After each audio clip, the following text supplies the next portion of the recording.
L'enfant de ma sœur a envoyé une liste de Noël, un sac à main à 1800 €, des iPhone 18, et un acompte pour ma future Tesla. Elle m'a envoyé un texto, tu es la tante riche. Fais en sorte que ça arrive. J'ai souri. Le matin de Noël, un camion s'est garé avec 15 boîtes. Ils les ont déballées en les déchirant. Chaque boîte était vide, sauf une. À l'intérieur se trouvait une note, leçon numéro 1, la gratitude. 10 minutes plus tard, la maison a explosé. Tout a commencé par un message texte. Pas de « Joyeux Noël ». Pas de « Comment vas-tu ». Pas même un mème, juste une note de ma sœur, Audrey, tu es la tante riche. Fais en sorte que ça arrive. Pas de contexte, pas d'émoji, juste de l'arrogance, pure et simple. Au début, j'ai cru qu'elle plaisantait, mais ensuite j'ai fait défiler vers le bas.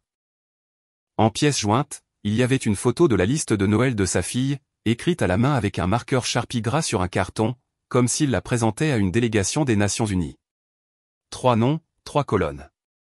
Le premier article de chaque colonne, un sac à main Louis Vuitton pour l'aîné, des AirPods personnalisés avec son nom gravé pour la cadette, et la plus jeune voulait un acompte pour « ma future Tesla ». Ses propres mots. Ils avaient même écrit « futur », comme s'ils étaient pragmatiques. Et la cerise sur le gâteau ? Audrey a ajouté sa propre ligne en bas, aussi, peut-être que tu pourrais ajouter un Dyson Airwrap pour moi. J'ai eu une année difficile. N'est-ce pas ? Une année difficile. Pendant ce temps, j'avais passé les 12 derniers mois à financer cette année difficile. J'ai payé sa facture d'électricité 2 fois, je lui ai envoyé 1800 € par mois comme une horloge, et j'ai même couvert les réparations de sa voiture en mai quand elle n'arrivait pas à gérer ses responsabilités d'adulte. J'ai fait les courses pour les enfants plus d'une fois et j'ai payé pour 2 fêtes d'anniversaire complètes, dont une avec un château gonflable et un zoo pour enfants.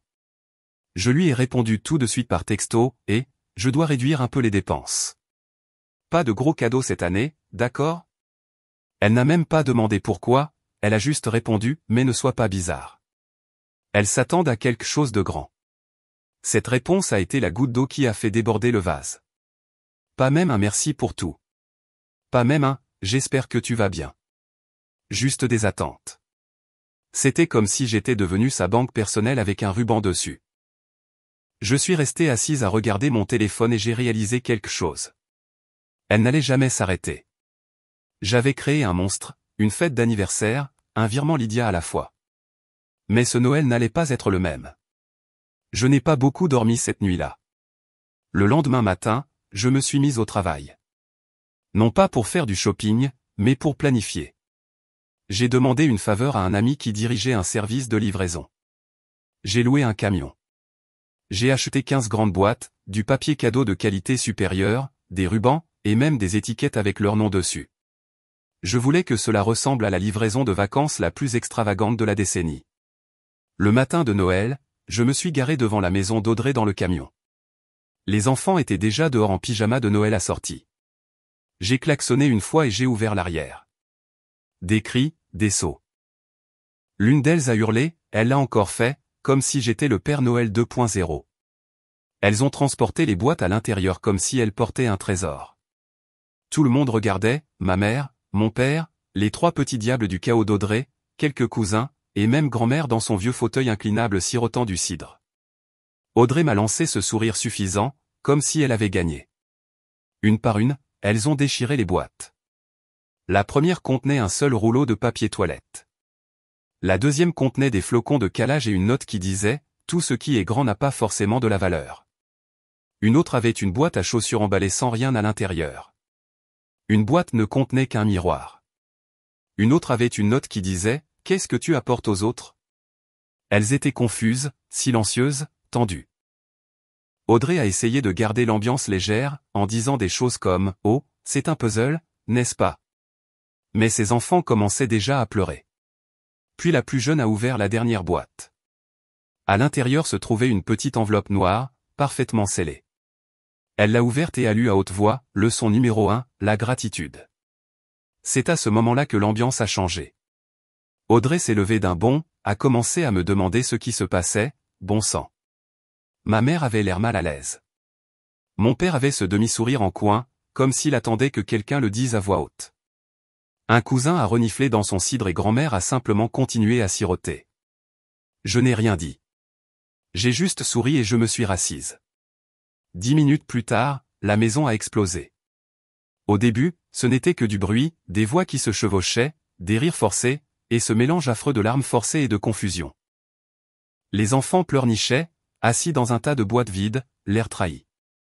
Le visage d'Audrey était devenu rouge vif. Ma mère n'arrêtait pas de dire, tout le monde se calme. Ouvrons les brioches à la cannelle, comme si le sucre allait réparer ce qui était sur le point de se produire. Audrey a arraché l'enveloppe noire des mains de sa plus jeune et est venue vers moi avec. Elle l'a brandie comme une preuve. Qu'est-ce que c'est, Chloé? Une sorte de blague? Je n'ai pas dit un mot. Les yeux de mon père étaient rivés sur la télévision, mais je voyais bien qu'il écoutait. Tout le monde écoutait. Audrey s'est mise à faire les 100 pas. Elle ne faisait même plus semblant. Tu crois que tu donnes une leçon à mes enfants? Tu les as humiliés devant tout le monde. Tu m'as humilié. Elle a continué à parler, sa voix montant. Tu as toujours dû être celle qui contrôle, n'est-ce pas? La parfaite, celle qui réussit. Tu penses que jeter de l'argent partout te rend meilleur que nous autres. Alors, je n'ai pas parlé. Ma mère a posé sa main sur l'épaule d'Audrey, lui chuchotant quelque chose pour la calmer. Ça n'a pas marché. Puis est venu le moment que j'attendais. Tu as tout cet argent dont tu n'as même pas besoin. Pourquoi est-ce si difficile pour toi d'aider ta famille? C'était ça. Le silence s'est fait dans la pièce. Même les enfants ont arrêté de pleurer. J'ai pris une profonde inspiration et je me suis levé. Mon père a éteint la télévision. J'ai regardé Audrey, puis tout le monde. Vous voulez parler d'aide? Parlons-en. J'ai envoyé à Audrey plus de 18 000 € rien que cette année. Chaque mois, j'ai couvert ses factures, payé les réparations de sa voiture, payé les vêtements pour l'école, les fêtes d'anniversaire, les courses, tout ce que vous voulez. Ma mère a essayé d'interrompre. Chloé, pas maintenant. Non, ai-je dit. Maintenant. Parce qu'à chaque fois que j'essaie de fixer une limite, elle la déplace. J'ai montré Audrey du doigt. Tu m'as envoyé une liste de Noël demandant un sac à main Louis Vuitton, des iPhones pour chaque enfant, et un acompte pour la Tesla d'un enfant. Et quand j'ai dit non, tu m'as dit de faire en sorte que ça arrive parce que je suis la tante riche. L'air semblait lourd. Audrey est restée figée, la bouche ouverte, mais aucun mot ne sortait. Mes tantes ont échangé des regards, puis ont commencé à marmonner des excuses. L'une d'elles a dit qu'Audrey était juste fatiguée et que c'est difficile d'être une mère. Quelqu'un d'autre a ajouté, « Chloé, tu ne comprends pas. Tu n'as pas d'enfant. » Cette phrase. Cette même phrase qu'elles utilisent toujours pour justifier tout ce que fait Audrey. Pendant ce temps, mon père regardait toute la scène les bras croisés, sans dire un mot.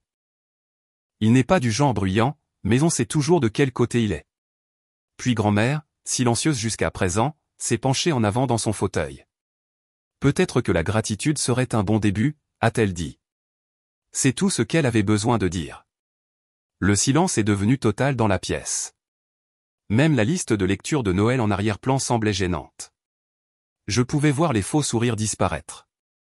Audrey s'est alors mise à pleurer. Pas le genre de larme qui vient de la culpabilité, le genre que les gens utilisent quand ils veulent des témoins. Ma mère est immédiatement passée en mode gestion de crise, serrant Audrey dans ses bras et me fusillant du regard comme si j'avais donné un coup de pied à un chiot. Mes tantes ont commencé à se chuchoter entre elles à quel point tout cela était inutile. Mais mon père s'est levé, s'est approché de moi et a dit calmement, « Rentre chez toi, Chloé. Tu en as assez fait pour aujourd'hui. » Alors je l'ai fait. Je suis passé devant le sapin, devant la montagne de papier cadeau déchiré, et je suis sorti dans le froid. Je pouvais encore entendre la voix d'Audrey à travers la porte, pleurant à notre mère à quel point j'avais été cruel. Quand je suis rentré chez moi, je me suis préparé un verre et j'ai ouvert Facebook par habitude. La première chose que j'ai vue était une publication d'Audrey. Certaines personnes pensent que l'argent les rend meilleurs, mais une vraie famille ne met pas d'étiquette de prix sur l'amour. Elle avait déjà une trentaine de mentions au j'aime, principalement de ses amis du lycée et d'un de nos cousins qui cherchent toujours les ennuis. Je n'ai pas commenté. Je ne me suis pas défendu. J'ai simplement cliqué sur « Bloquer ». Cette nuit-là, je suis resté assise dans mon appartement silencieux, les lumières éteintes à l'exception du sapin, et j'ai réalisé quelque chose qui m'a fait sentir à la fois calme et furieuse. Audrey n'allait pas s'arrêter tant que quelqu'un ne l'y forcerait pas, et ce quelqu'un devait être moi. Le lendemain de Noël, je pensais que le drame allait enfin se calmer. Je me disais qu'Audrey bouderait quelques jours, lancerait peut-être quelques commentaires passifs-agressifs dans la discussion de groupe, et passerait à autre chose. J'avais tort. Elle ne faisait que commencer. Quand je suis sorti du lit, mon téléphone s'était déjà allumé avec un message de notre mère. Peux-tu simplement envoyer un petit quelque chose pour les enfants pour te rattraper d'hier? Même quelques cartes cadeaux? Ils étaient vraiment contrariés. Pas de « comment vas-tu ?» Aucune mention de ce qui s'était réellement passé. Juste une rapide plongée dans la culpabilité comme si c'était moi qui avais gâché Noël. J'ai fixé le message pendant quelques minutes et je n'ai pas répondu. À 11h43, un autre message est arrivé. Cette fois, de tante Sylvie, qui réussit toujours à se mêler des affaires de tout le monde sans jamais y être invitée. Ma chérie, je n'essaie pas de prendre parti, mais Audrey a dit que tu avais jeté les cadeaux et dit à ses enfants qu'ils ne méritaient rien. Je sais que tu as beaucoup de choses à gérer, mais ça ne te ressemble pas, cela a donné le ton. Je n'étais pas seulement dépeinte comme avare, j'étais dépeinte comme cruelle. Apparemment, j'étais maintenant la méchante tante qui avait ruiné Noël avec un sourire. Je ne savais pas quoi dire. L'histoire qu'elle racontait n'était même pas une version déformée de la vérité. C'était de la pure fiction. Je n'avais pas touché un seul cadeau. Je n'avais pas haussé la voix.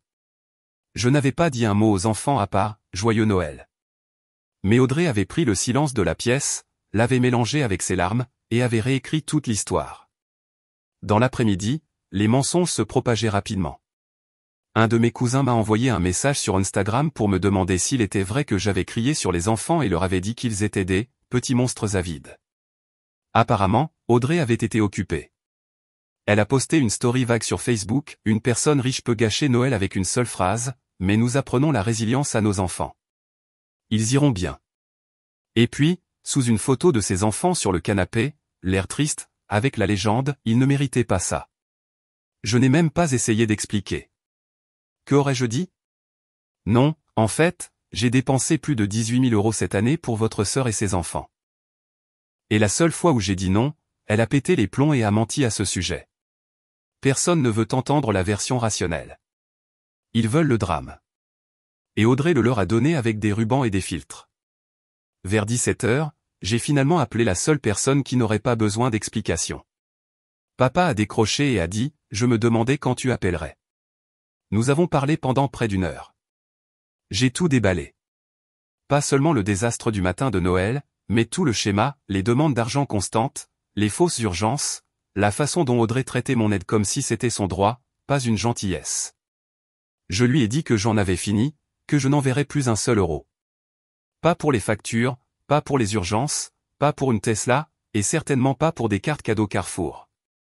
Il n'a pas dit grand-chose jusqu'à ce que j'ai fini. Puis il a dit, bien.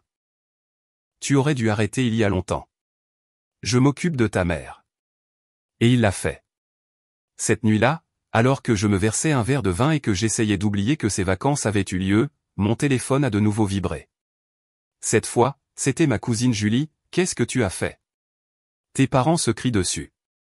Ton père a dit à ta mère qu'Audrey te saigne depuis 1 an et elle a perdu son calme. Apparemment, papa a tout déballé. Il a dit à maman qu'elle avait encouragé Audrey tout autant qu'Audrey m'avait exploité. Maman l'a accusé de choisir l'argent plutôt que la famille.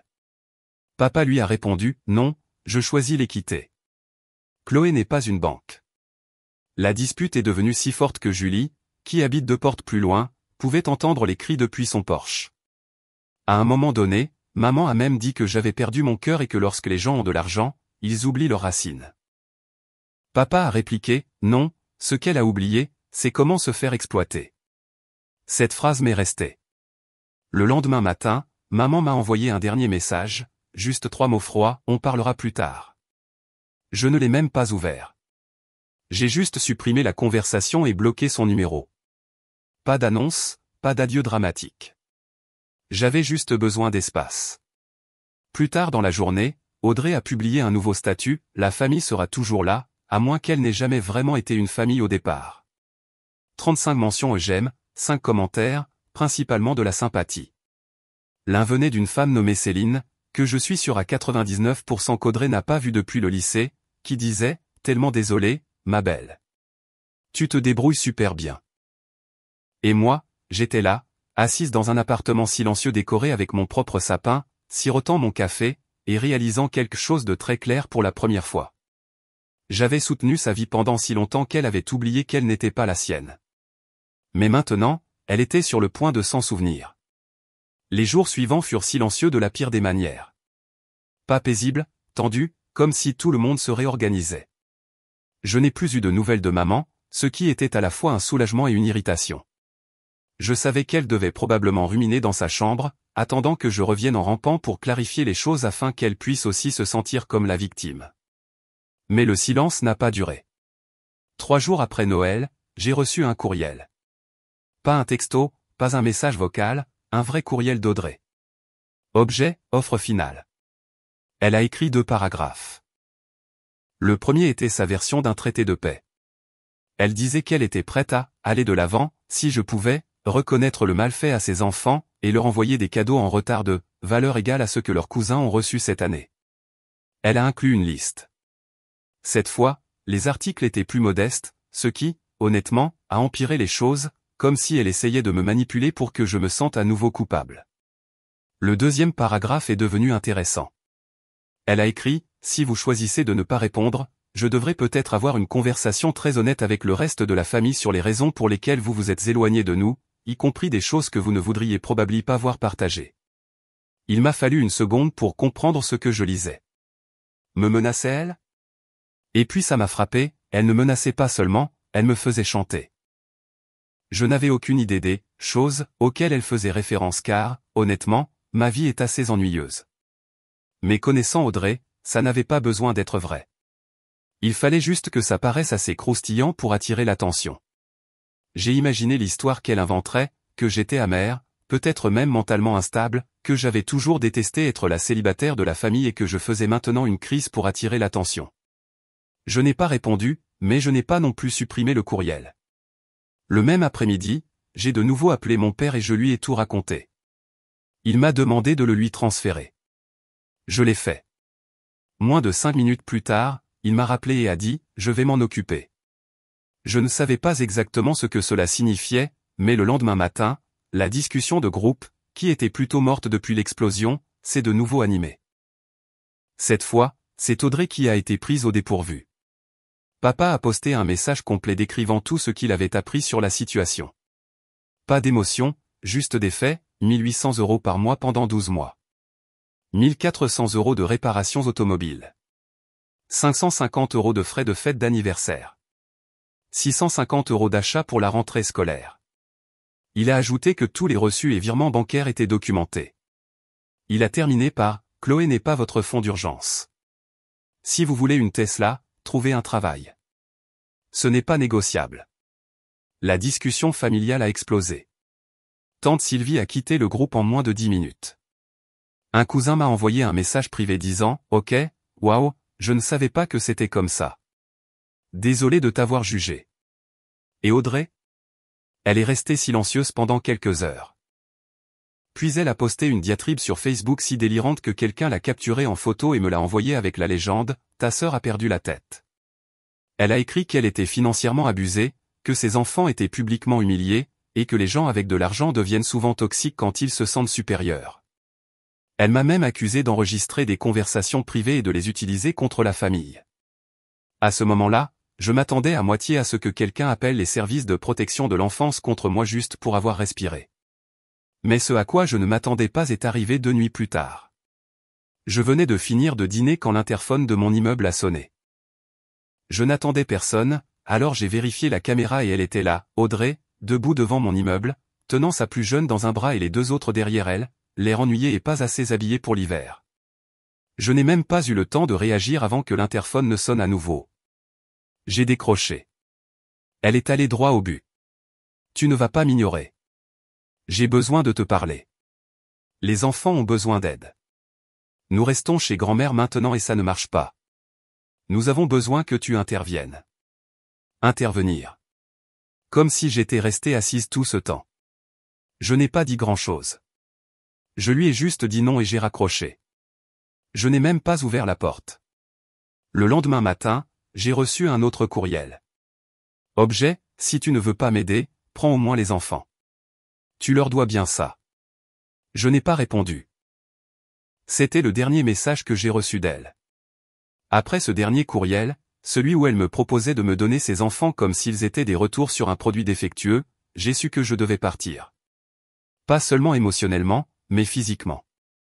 Je ne pouvais plus rester dans cet appartement, à attendre la prochaine manipulation, la prochaine explosion, le prochain cousin qui m'appellerait pour demander ce qui s'était réellement passé. Chaque fois que mon téléphone vibrait, je sursautais. Ce qui m'a finalement poussé à bout n'était même pas Audrey, c'était mon patron. Nous étions en réunion hebdomadaire quand il s'est arrêté et a dit « Ça va ? Tu as l'air distraite ces derniers temps. » Épuisement professionnel ? J'ai hoché la tête et les mots suivants sont sortis sans même que je les planifie, je crois que j'ai besoin d'une pause. Il l'a approuvé instantanément. J'avais accumulé des jours de congés payés en ne prenant jamais de vraies vacances. J'ai tout déconnecté ce jour-là et je suis rentré chez moi. Je me suis assise sur le bord de mon lit, j'ai ouvert mon ordinateur portable et j'ai réservé un aller simple pour le sud de l'Espagne. Pas de famille, pas d'amis, pas d'obligation, juste de la chaleur, de l'espace et du silence. Je ne l'ai dit à personne. J'ai désactivé et localisé mon iPhone, j'ai cessé de partager ma position avec quiconque dans la famille, et j'ai utilisé une carte de crédit séparée au cas où Audrey, ou pire, ma mère deviendrait curieuse. L'Airbnb était une petite maison d'hôte derrière la maison de quelqu'un, le genre d'endroit où l'on entend les cigales au lieu des sirènes et où l'on peut voir les étoiles la nuit sans que les lampadaires ne les éclipsent. L'hôte avait laissé un mot de bienvenue et 3 oranges fraîches dans un bol. C'était le premier geste aimable que j'avais reçu depuis des semaines qui n'était pas assorti de conditions. Pendant les premières 48 heures, je n'ai pas vérifié mon téléphone, je n'ai pas répondu au courriel, je n'ai même pas ouvert Instagram. J'ai lu un livre de poche d'une friperie, j'ai fait du vélo sur un vieux vélo de plage dans le quartier calme, et j'ai fait de longues promenades dans un jardin de cactus à proximité. Le 3e jour, j'ai recommencé à dormir, et pour la première fois depuis des mois, je ne rêvais pas qu'Audrey débarquait à l'improviste ou que notre mère pleurait au téléphone en me demandant pourquoi j'étais si froide. Mais le silence ne dure jamais éternellement. Le 6e jour, j'ai cédé et j'ai ouvert Facebook, non pas pour publier, juste pour regarder. Grosse erreur. La première chose que j'ai vue était une photo floue des enfants d'Audrey assis sur le canapé de quelqu'un. Pas celui de grand-mère. Légende, nouvelle maison. Pas ce à quoi elles sont habituées, mais nous sommes des survivantes. Il y avait d'autres publications, toutes vagues, toutes ciblées. Rien de tel que d'être trahi par la personne qui vous a vu grandir. Certaines personnes ont plus besoin d'argent que d'une âme. Imaginez choisir les euros plutôt que le sang. Mais les commentaires avaient changé. Quelques vieux amis étaient toujours là, laissant des cœurs et des messages de « Tu vas y arriver, ma belle », mais d'autres n'y croyaient plus. Une personne a écrit « Elle ne vivait pas chez sa grand-mère jusqu'à la semaine dernière ». Une autre « Je suis presque sûr que sa sœur a payé son loyer pendant 1 an ». Puis il y a eu cette perle d'une femme nommée Sophie, quelqu'un à qui je n'avais pas parlé depuis l'université, j'ai déjà vu ce film. Ça se termine avec toi demandant une cagnotte en ligne et les gens disant non. Cette publication est restée en ligne pendant 5 heures avant qu'Audrey ne la supprime. Mais ça a empiré. Alors que je sirotais un café glacé sur une balançoire de Porsche, essayant de ne rien ressentir du tout, j'ai reçu un appel d'un numéro inconnu. Je l'ai laissé aller sur la messagerie vocale. Quelques minutes plus tard, un texto est arrivé, « Je sais que tu es en vacances. Ça doit être sympa. Ta nièce a besoin d'un appareil dentaire et je n'ai pas l'argent. Je ne te demande pas de tout payer, mais j'ai besoin d'aide. Tu peux m'ignorer, mais ne punis pas les enfants. » J'ai bloqué le numéro. Cette nuit-là, j'ai appelé papa, je lui ai tout raconté, les vacances, les courriels, le texto. Il ne m'a pas demandé où j'étais. Il a juste écouté. Quand j'ai eu fini, il a dit, ça ne s'arrêtera pas tant qu'elle ne se heurtera pas à un mur. Je lui ai dit que j'en avais fini d'être son amortisseur. Puis il m'a dit quelque chose auquel je ne m'attendais pas, ta mère demande de tes nouvelles tous les jours. Elle n'a pas appelé parce que je lui ai dit de ne pas le faire. Elle est confuse, mais elle commence à voir. Petit à petit. Je ne savais pas quoi en penser. Je ne sais toujours pas. Mais je sais une chose, quand je suis rentré chez moi 5 jours plus tard, je me sentais comme une personne différente. Non pas parce que j'avais guéri, non pas parce que le soleil et la solitude avaient tout arrangé par magie, mais parce qu'il ne me restait plus aucune culpabilité. Quoi qu'Audrey fasse ensuite, elle le ferait seule, sans moi. Rentrer à la maison après ce voyage était surréaliste. Non pas parce que je m'attendais à ce que quelque chose change, mais parce que pour une fois, j'avais l'impression de ne pas revenir dans le chaos de quelqu'un d'autre. Pas de texto, pas de drame, pas d'Audrey. Mon appartement était exactement comme je l'avais laissé, calme, propre, et entièrement à moi. C'était comme respirer sans bruit. J'ai repris le travail. J'ai recommencé à dormir. J'ai commencé à me réveiller sans vérifier mon téléphone avec appréhension. Même les petites choses semblaient différentes, faire les courses sans penser à des bouches supplémentaires, lire un livre sans qu'un texto ne m'interrompe, ne pas avoir besoin de garder de l'argent liquide dans mon sac au cas où Audrey aurait besoin de quelque chose. Pour la première fois depuis des années, je ne me préparais pas à la prochaine faveur, à la prochaine demande, au prochain incendie. Mais Audrey n'a jamais aimé être ignorée, et elle n'est jamais restée silencieuse longtemps. C'est arrivé un soir de fin février, froid et pluvieux, le genre de soir où l'on veut juste être en chaussettes et en silence. Je finissais de dîner quand l'interphone de mon immeuble a sonné. Je pensais que c'était une livraison ou peut-être un voisin qui s'était enfermé dehors, mais c'était elle, Audrey, debout à la porte d'entrée dans un grand manteau, les cheveux mouillés, sans parapluie, et l'une de ses filles à côté d'elle grelottant. Je n'ai pas répondu. J'ai regardé la caméra pendant 1 minute entière, attendant de voir si elle partirait. Elle n'est pas partie. Elle a de nouveau sonné, puis encore. Puis elle a commencé à parler dans le haut-parleur. Je n'ai pas compris la plupart des choses, juste mon nom répété de plus en plus fort à chaque fois. Finalement, j'ai décroché. Je ne voulais pas de scène. La dernière chose dont j'avais besoin était qu'elle frappe à la porte vitrée jusqu'à ce que quelqu'un d'autre la laisse entrer. Chloé, s'il te plaît. Je ne suis pas là pour me battre. J'ai juste besoin de 5 minutes. Je n'ai pas ouvert la porte. J'ai demandé ce qu'elle voulait. Elle a pris une profonde inspiration, comme si elle jouait un rôle. J'ai besoin d'aide. Pas pour toujours. Juste pour un petit moment. Nous logeons chez une amie, mais ce n'est pas stable. Je cherche du travail. J'ai juste besoin de temps. Les enfants ont besoin de stabilité. Tu peux te le permettre. Pourquoi ne peux-tu pas simplement être décente ? Décente. Ce mot m'est resté, parce que c'est ainsi qu'elle présente les choses. Comme si la gentillesse équivalait à l'obéissance. Comme si l'aider signifiait que je suis une bonne personne et ne pas l'aider me rendait égoïste. Elle n'a pas mentionné les mois d'argent, les fêtes d'anniversaire, les cadeaux, le fardeau émotionnel. Elle commence toujours l'histoire à mi-chemin, comme si je n'avais rien fait. Je lui ai demandé à nouveau, pour quel travail postules-tu ? Elle a hésité, puis a dit, j'y réfléchis. Je lui ai dit que je ne pouvais pas aider. Pas cette fois. Plus maintenant.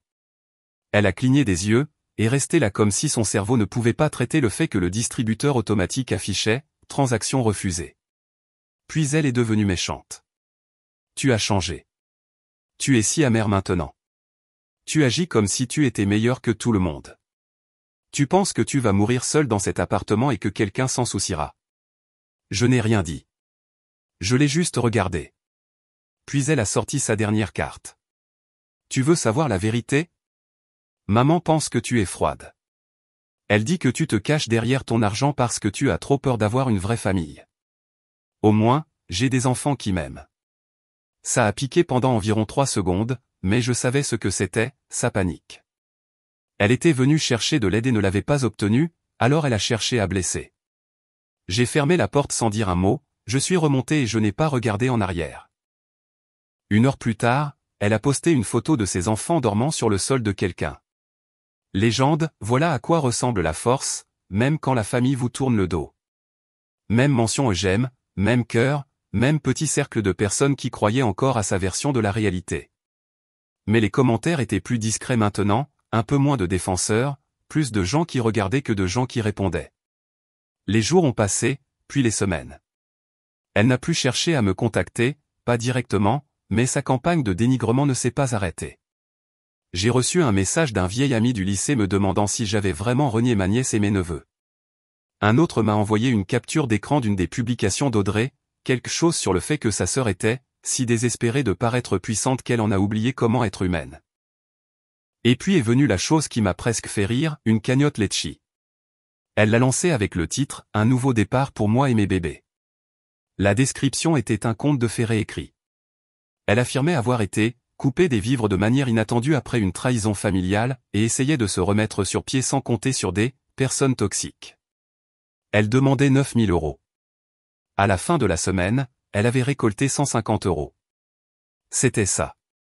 C'est à ce moment-là que j'ai réalisé que j'étais enfin libre. Non pas parce qu'elle avait arrêté, mais parce que plus personne n'y croyait. Pas vraiment. Même maman n'a jamais donné suite après ce message vocal de Pâques. Plus de culpabilisation. Plus de « pense aux enfants ». Juste le silence. Papa appelle toujours. Nous parlons du travail, de films, de l'endroit où il veut prendre sa retraite. Il ne mentionne jamais Audrey sauf si je le fais. La dernière fois que je lui ai demandé comment elle allait, il a juste dit « Elle blâme toujours le monde ». Mais au moins, maintenant, le monde a cessé d'écouter. Je ne ressens plus de colère, ni de culpabilité, ni même de tristesse. Je me sens en paix. Elle a dit que je regretterais d'être parti, que je regarderais en arrière un jour et que j'aurais honte de ne pas avoir aidé quand elle avait le plus besoin de moi.